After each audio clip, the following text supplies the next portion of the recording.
Yo, welcome to Scrub's YouTube channel. Today, we're going to be looking at a game, and the idea of this game isn't so much about, like, what is the PikaRom mirror, because yes, another PikaRom mirror. We have some videos on the PikaRom mirror. Look, I played a lot of PikaRom. Okay, it's my favorite deck in the format, surprisingly.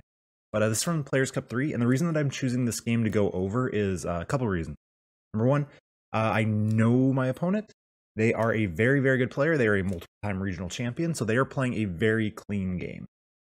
Watching someone play a clean game is incredibly nice for these VOD reviews, because like I can review my gameplay, but it's good knowing, you know, my opponent played very well. The other reason is that there's some stuff that we can learn about this game, not specific to the PikaRom mirror match, but more specific to, like, these are plays that a lot of us, including myself, but a lot of us tend to forget that we can do, which is things like pass, not attack, not take KOs. So we're going to kind of focus on that, because if I'm remembering correctly, there are a couple of turns where that really is a swing turn of, like, if I take this KO or if I attack with this certain Pokemon or something like that, it is very bad for me. So this is a no hammer list that I'm playing.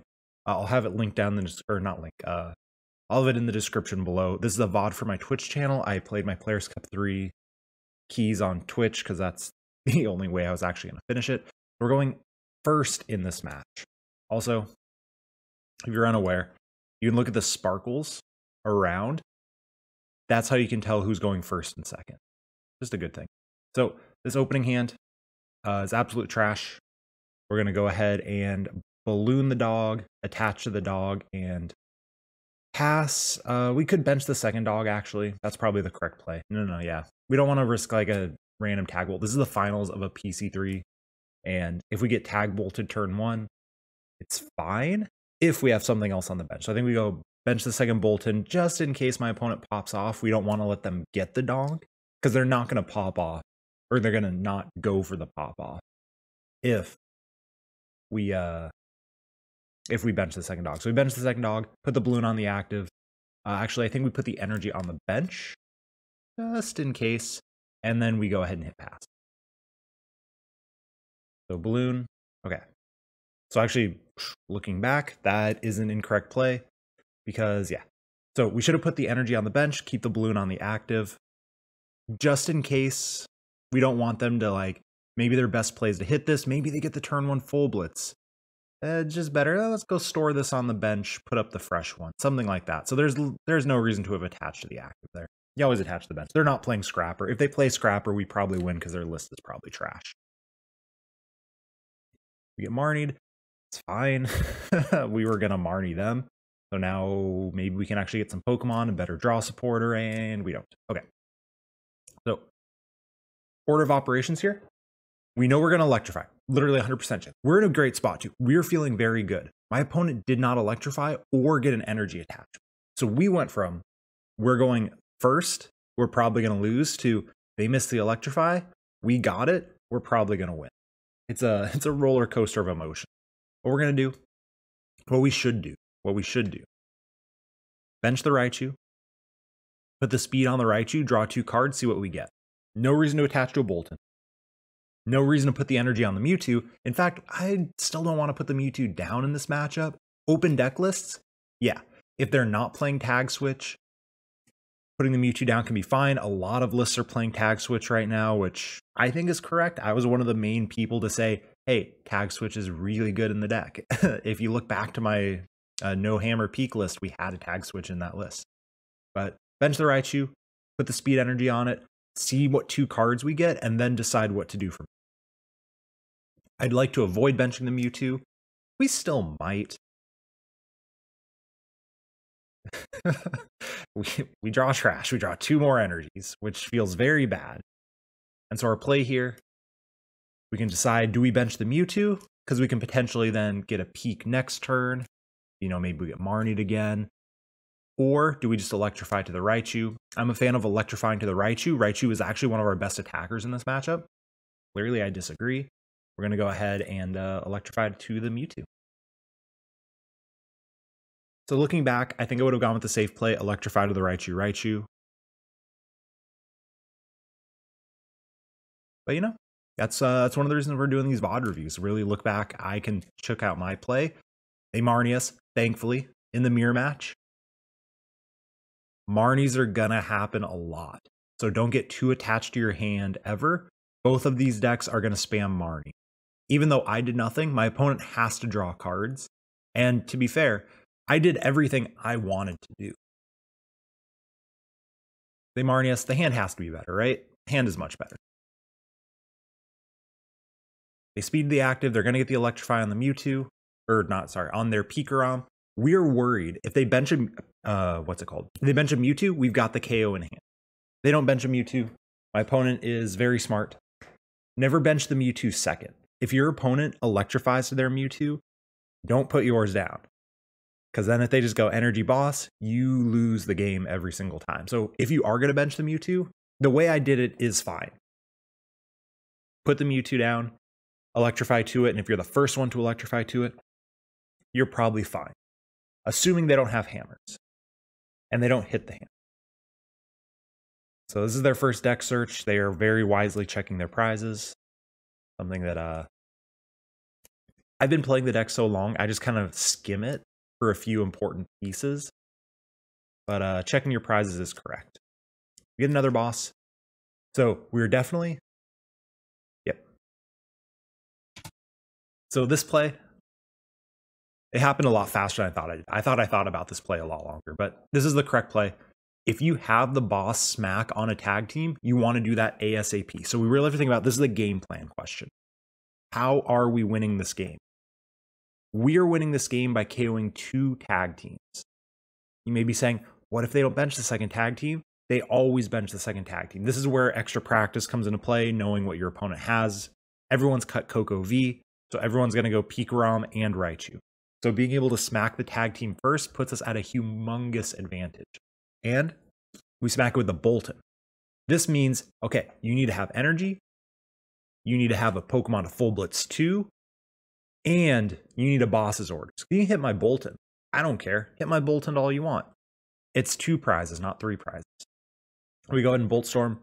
There's no energy in the discard to use Koko with. We're not going to bench Koko, because what my opponent could do if we bench Koko is they could potentially KO it. I don't need it now. I don't need it anytime soon, actually. There's no reason to bench it, because if it gets KO'd and they play hammers, we just get bodied. We don't want that. So my opponent, this is not the play they wanted me to make. They wanted me to electrify again. They wanted me to full blitz their PikaRom. Or sorry, they wanted me to full blitz their Boltund. And so now they're in an awkward spot. Because I did the exact thing they did not want me to do. We struck first blood on a tag team. Very important in the mirror. Now they're going to get a hit. They should go for the Raichu. They don't. Okay. The reason I think my opponent should go for the Raichu here is because it has 1 energy on it. And it's not going to get the knockout. It's going to have to move out of the active. I'm going to have to go into a Mewtwo, smack it. So this just requires me to have more plays. Now this is like, okay, my Mewtwo is for sure going to get a hit next turn. Like, I just need 1 energy. They full blitz the Raichu. I am going to be able to respond with a KO, but we have to dig a little bit. There's a switch. So now what we can do is we can switch back into Boltund, knock out the PikaRom. My opponent just used a boss. So now they have to find another boss to make that play happen.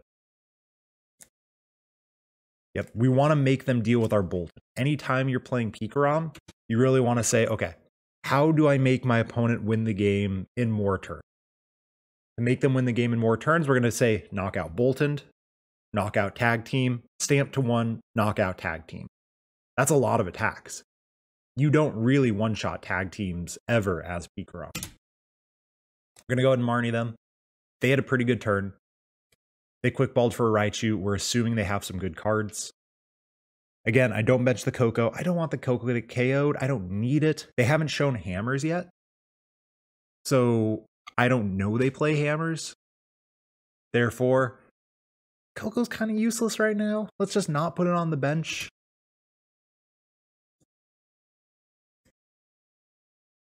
Speed energy first before attaching the Big Charm, before using the quick ball, see what we get. Debating the Big Charm here. So the Big Charm in the mirror match, this is just one where you have to know your numbers. It's very good on Dedenne. It's very good on PikaRom. We do not have a Dedenne or a PikaRom down.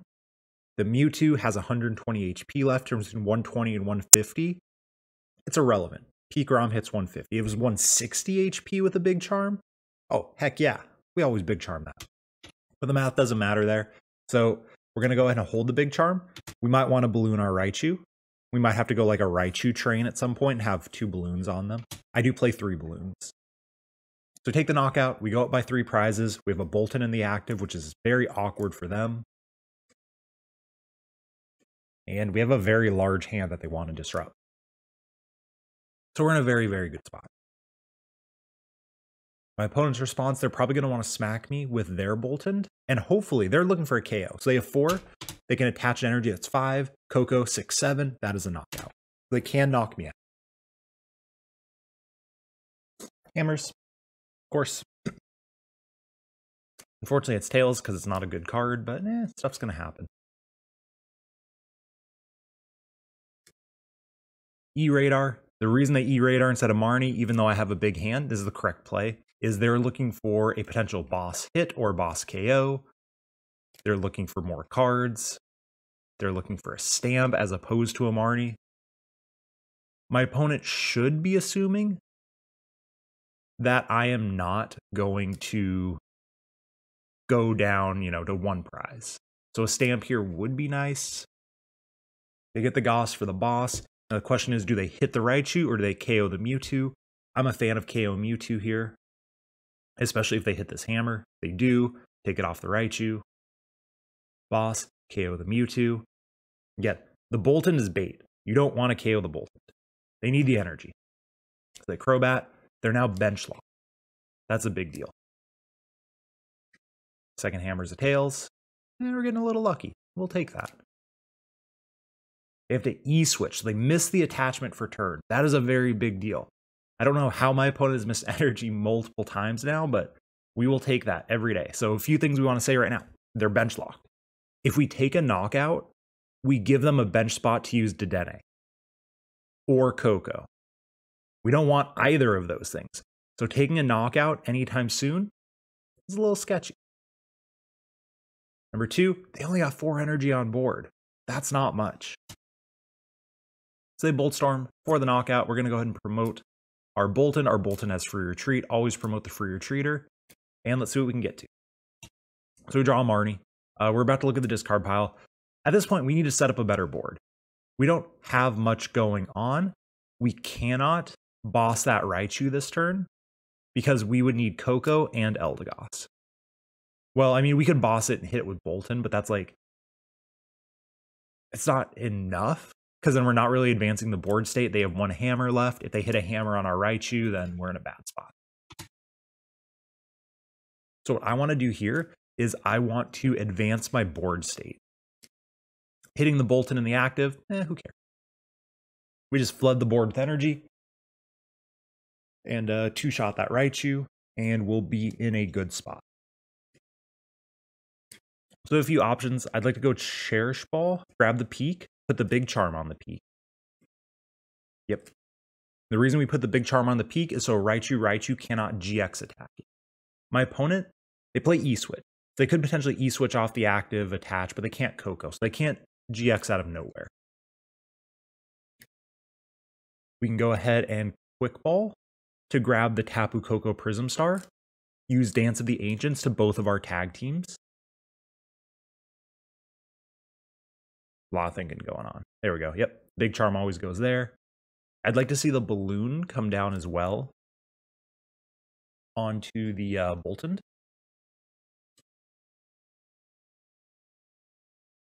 Debating where to attach. The attachment's actually not going to matter a ton. All right, we Quick Ball away the balloon. I would have liked to have seen that gone into play, just in case we need another pivot.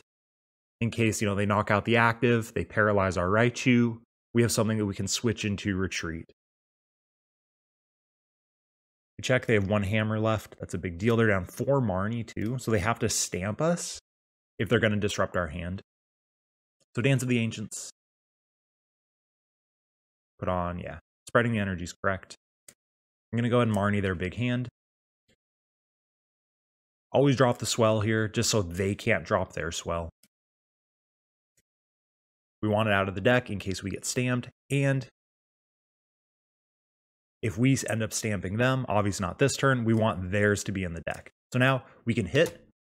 We have 6 energies on the board. That's 190. Why the heck would we hit here? We're going to go ahead and electrify. We're going to power up both of our attackers. We're going to go 1 to Raichu, 1 to PikaRom. They still have 1 hammer left. They can hit that hammer. We want both of these Pokemon to be ready to go.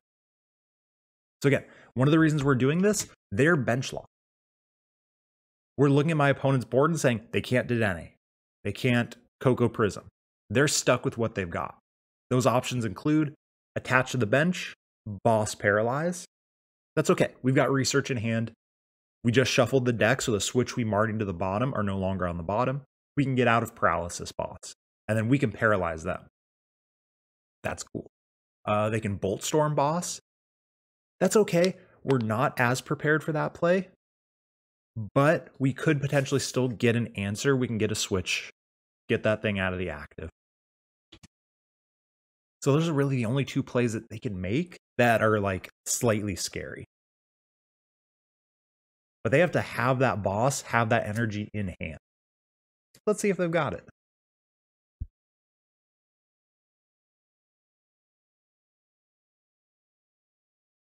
So they're still looking. They're thinking about it. There's their last hammer. Let's see if they get a heads. They do. That's fair. They went 2 for 4. At this point, though, you know, we have 8 energies on board. They have 4 energies on board. We are way ahead of that. Way, way, way ahead of that. Take it off the Raichu. The Raichu is the bigger threat here. Tandem Shock plus Stamp is, I mean, that's how you win games. If you've played any PikaRom, you know Tandem Shock plus Stamp is such a huge deal. Throw down a balloon. There's a quick ball. They can't do anything with it, so they might have a research in hand, or they might just want to Marnie something. They discard a switch, so we're going to check their discard pile. That is their first switch. So the paralysis play, it's not looking super good right now. There's a research, so they thin the Boltund out of their deck. Let's see what play they can pull up with. We know that they're not gusting unless they play Great Catcher. A lot of lists are playing Great Catcher right now, but it's not like a guarantee. We can't be like, oh yes, 100% chance they're playing a Great Catcher. No, we don't know. So we're assuming we're not getting gusted, so now we kind of have to think about what are we going to do, and they make a very interesting play. I like this. So my opponent is going to go ahead and power up their Eldegoss. This is very good because it gives them an extra bench spot. And it sets up my Boltund to potentially get KO'd. And it gives them their Goss back to get another boss. There's like really just a lot of positives of using the Goss here. So it's a pretty solid play. Goss goes back, 2 energies back in the deck. So now we have a couple options. We have 7 energies on the board. That is a KO on this Boltund. We can attach another one that's 8. That's 250. That's pretty good. We could also, yeah, we always attach to the Raichu. Marnie, the reason we Marnie here, this is a big deal. I have made this misplay before. This hand has 2 research. We attach the energy already. Go and attach that energy. Our hand is 4 cards. Marnie, research, research, peak. If we research this hand, we remove 2 draw supporters out of the deck. Yes, we draw 2 more cards. Who cares? We don't need 2 more cards. We don't need anything this turn. But we make ourselves more vulnerable to Stamp by removing the research and the Marnie. So we're going to Marnie here to preserve those 2 research. Yes, we still have PikaRom in deck. That's fine. You know, we're keeping 2 good cards, putting 1 bad card in. That's increasing our chances to draw out of a Stamp. So that's why we choose to Marnie here. It's not just automatic like, oh, I'm going to research more cards. You know, I'm getting rid of nothing I need. We do need it. We might get Stamp. We draw speed energy. This is one debate for why you should have attached after. We had 1 speed energy left. We happen to draw it. It's no big deal. These are all good cards. We don't want to thin any of them with Radar. So now we have to ask ourselves, okay, how am I winning this game again? I am winning this game by KOing Raichu. How do I KO Raichu? Not with this hand. But we can potentially KO Raichu next turn. Let's count our energies on board. 8. 8 times 3, 240 plus 10 is 250. We don't have KO yet. But if we go ahead and count our energies, what we can figure out is, hey, we've got 2 energies left in deck, which means we can use Electrify. If we use Electrify, we suddenly have 10 energies on the field. That's an OHKO. Next turn, we can Speed Energy, we can E-Radar for a Dedenne. Notice I got no Dedennes on board. Notice I've used no Dedennes. That's another very big deal. Don't Dedenne unless you have to. Because these late games, you're like, I need to dig for a boss. You really want those Dedennes in deck. You want the bench space. Because next turn, we could go Dedenne and still Eldegoss for a boss. So that's how we're winning this game. We check, nothing in the discard, which means we can definitely Electrify, power up another Boltund. So even if they KO the active, we have energy in hand. 8 energy on the bench. Attach another, that's 9. That's 280. That's a knockout on the Raichu. So we are in a very good spot to win this game next turn. My opponent is not. So they definitely want to use their Koko this turn. Get some more energy on the board, start threatening something. They want to KO my Boltund with their Boltund. Ideally, they want to stamp. It's not much of a minus. I go from 5 to 3, but that 2 cards is a lot. So it's definitely a play they want to make.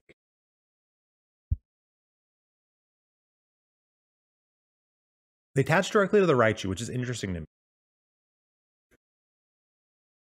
They don't want to put the Raichu in the active. They put the Raichu in the active, they literally just lose the game. So they're going to actually mirror what I do. I don't know what's in their hand. It might be dead. It might just have game next turn, potentially. Because they Electrify here. That's 3, 4, 5, 6.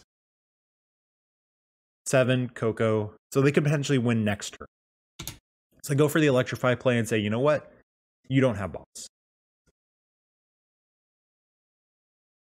So we go ahead and top deck a Dedenne. So what we're going to do is we're going to E-Radar first. The reason we E-Radar before Speed Energy is we want to get stuff out of the deck. We know there's a PikaRom in deck. We want to take everything out of the deck because we don't want to draw it off the speed. So we go ahead and we're digging for boss. We're digging for game this turn, for sure. So we go and take the Pika out of the deck and maybe the other Raichu's in deck. I don't remember. And then we speed so that we don't speed into those Pokemon. Yeah, we know we're using Dedenne, get rid of those. Take the Peak, take the Raichu out, those are dead cards. Check our outs. We have 2 Boss, 2 Quick Balls, and we have Goss. It's a heck of a lot of outs. Speed Energy to whatever, and we get the Goss. So we didn't have to dig for it. But, it's still the correct order of operations. We Speed Energy into the Goss because we thin the deck. These proper order of operations is a pretty big deal. Are you thinning the deck? Thinning is winning. So again, it's a super interesting game because both of us have these turns where we kind of do nothing. And these turns, well, not doing nothing. Electrify is not nothing. But these turns of doing nothing are a really big deal. As PikaRom, one of the things that you're thinking is, my opponent is either going to KO Boltund, KO Tag Team, and then get stamped to 1. We want that. Or my opponent's going to try and boss 2 Tag Team. Ignore ADP, taking extra prizes, whatever. So we really want to make them have to have all of this stuff. We want to stick Boltund in the active every chance we get. My opponent did the same thing. We happen to have the response when we needed it. They didn't have the response every time they needed it. They did have the response early, but by then it was a little too late. So you really want to shove that Boltund active, say, can you deal with my Boltund? And then we're trying to figure out, how am I winning the game? We make the plays to get to that primary win condition. So hopefully that was helpful. Hopefully you learned some stuff out of it. Hopefully you're following along too. I probably should have said that at the beginning. That's like a good teacher thing. But really think about what would you have done in those turns? Because I clearly made some misplays. There are some stuff that looking back, it's like, I would have made a different play. But you know what? It's fine. Whatever. No big deal. So yeah, hopefully you enjoyed. Hopefully you learned some stuff. Check out my Twitch channel, twitch.tv/mellow_magikarp. It's going to be linked down below. The list is below too. I'm a big fan of this list. And yeah, I will catch you all in the next video. Peace out.